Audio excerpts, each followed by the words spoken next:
കോതമംഗലം കുട്ടമ്പുഴയിലാണ് കാട്ടാന ആക്രമണത്തിൽ യുവാവിന് ജീവൻ നഷ്ടമായത്. ണാച്ചേരി സ്വദേശിയായ എൽദോസ് ആണ് മരിച്ചത്. മൃതദേഹം ഛിന്ന ഭിന്നമായ നിലയിലാണ് കണ്ടത്. ജോലി കഴിഞ്ഞ് വീട്ടിലേക്ക് സാധനങ്ങളും വാങ്ങി വരും വഴിയാണ് കാട്ടാന ആക്രമിച്ചത്. പ്രദീപ് ജോസഫ് വിവരങ്ങളുമായി ചേരുന്നുണ്ട്. പ്രദീപ്, DFO ഉടൻ തന്നെ സ്ഥലത്തേക്ക് എത്തും എന്നറിയുന്നു. അതിനുശേഷം ചർച്ചകൾ ഉണ്ടാകും. നാട്ടുകാർ എന്തെല്ലാം കാര്യങ്ങളാണ് ആവശ്യപ്പെടുന്നത്?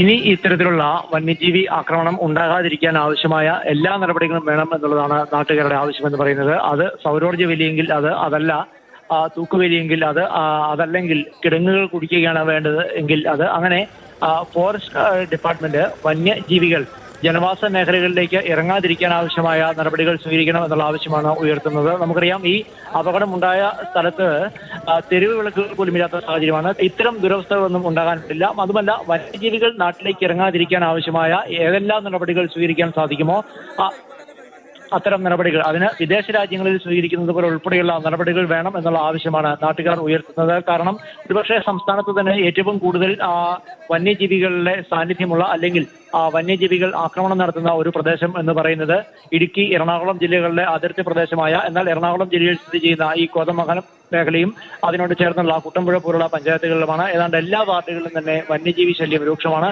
ഇന്നോ ഇന്നലെയോ തുടങ്ങിയതല്ല, പ്രത്യേകിച്ച് ഈ കൊറോണ കാലത്തിന് ശേഷമാണ് ഇതിന്റെ ആക്രമണം അല്ലെങ്കിൽ ശല്യം ഏറ്റവും കൂടുതൽ രൂക്ഷമായത്. രാത്രികാലങ്ങളിൽ മാത്രമല്ല, പകൽ സമയത്ത് പോലും പുറത്തേക്ക് ഇറങ്ങാൻ ഭയപ്പാടോടുകൂടി മാത്രം ഇറങ്ങാൻ കഴിയുന്ന ഒരു സാഹചര്യം. രാവിലെ പല ആളുകളും ടാപ്പിംഗ് ജോലികൾ ഇപ്പോൾ നിർത്തിവെച്ചിരിക്കുന്ന ഒരു മേഖല കൂടിയാണ്. കാരണം കാട്ടാനയെ ഭയന്ന് പുറത്തേക്ക് ഇറങ്ങാൻ കഴിയാത്ത ഒരു സാഹചര്യമാണ്. കുട്ടികളെ സ്കൂളിൽ വിടുന്നതിന് അല്ലെങ്കിൽ അതിരാവിലെ പണികൾക്ക് പോകുന്നതിന് ഇതിനൊക്കെ നാട്ടുകാർ ഭയപ്പെടുന്നു. പക്ഷേ ജീവിക്കാനുള്ള ഒരു മാർഗം എന്നുള്ള നിലയിൽ പുറത്തേക്ക് പോകാതിരിക്കാൻ കഴിയാത്തത് കൊണ്ട് ജീവൻ കയ്യിൽ പിടിച്ചുകൊണ്ട് എന്ന് തന്നെ പറയാം. അങ്ങനെ തന്നെയാണ് ഈ പ്രദേശത്തെ പല ആളുകളും പോകുന്നത്. തിരിച്ചെത്തുമോ എന്ന് ഉറപ്പില്ലാത്തൊരു സാഹചര്യം എന്ന് തന്നെയാണ് പ്രദേശവാസികൾ ഇതിനെ വിശേഷിപ്പിക്കുന്നത്. വനം വകുപ്പ് ഉദ്യോഗസ്ഥരോട് അല്ലെങ്കിൽ വനം വകുപ്പിനോട് ഇത്തരം കാര്യങ്ങളൊക്കെ പറയുന്നുവെങ്കിലും പലപ്പോഴും വന്യജീവികൾക്ക് വേണ്ടി എന്നതുപോലെയാണ് അവർ നിലപാടുകൾ സ്വീകരിക്കുന്നത് എന്നും നാട്ടുകാർ ആരോപിക്കുന്നു. അതുകൊണ്ട് തന്നെയാണ് ഇത്തരത്തിൽ ഒരു കുടുംബത്തിന്റെ ഏക ആശ്രയമായിരുന്ന 45-കാരനായ എൽദോസിന്റെ മരണത്തിൽ ദുഃഖവും അമർഷവും ഒക്കെ പ്രകടിപ്പിച്ചുകൊണ്ട് നാട്ടുകാർ ശക്തമായ പ്രതിഷേധവുമായി രംഗത്ത് നിൽക്കുന്നത്. DFO കൂടാതെ ADM ഉൾപ്പെടെയുള്ള ഉദ്യോഗസ്ഥർ സ്ഥലത്ത് എത്തിയേക്കും. ഒരുപക്ഷെ നാളെ ജില്ലാ ഭരണകൂടം തന്നെ സ്ഥലത്തെത്താനുള്ള സാധ്യതയും തള്ളിക്കളയാനാവില്ല. കഴിയുമെങ്കിൽ വനംവകുപ്പ് മന്ത്രി തന്നെ സ്ഥലത്തെത്തി നാട്ടുകാരുടെ പ്രശ്നങ്ങളും പരിവേദനങ്ങളും കേൾക്കണം എന്നുള്ള ആവശ്യമാണ് ഇവർ ഉന്നയിക്കുന്നത്.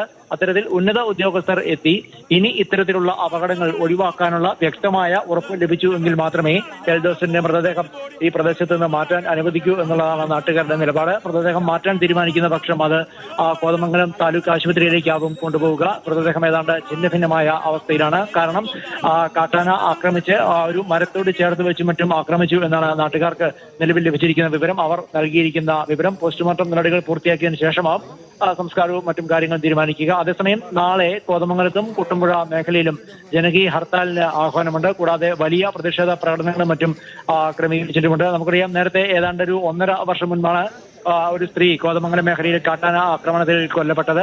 അതിനെ തുടർന്ന് വളരെ വലിയ പ്രതിഷേധങ്ങൾ അവിടെ ഇറങ്ങേറിയിരുന്നു. ജനപ്രതിനിധികൾ ഉൾപ്പെടെയുള്ളവർക്കെതിരെ കേസെടുക്കുകയും അതും വലിയ പ്രതിഷേധത്തിലേക്കും മറ്റും നീങ്ങുകയും ചെയ്ത സാഹചര്യമുണ്ടായിരുന്നു.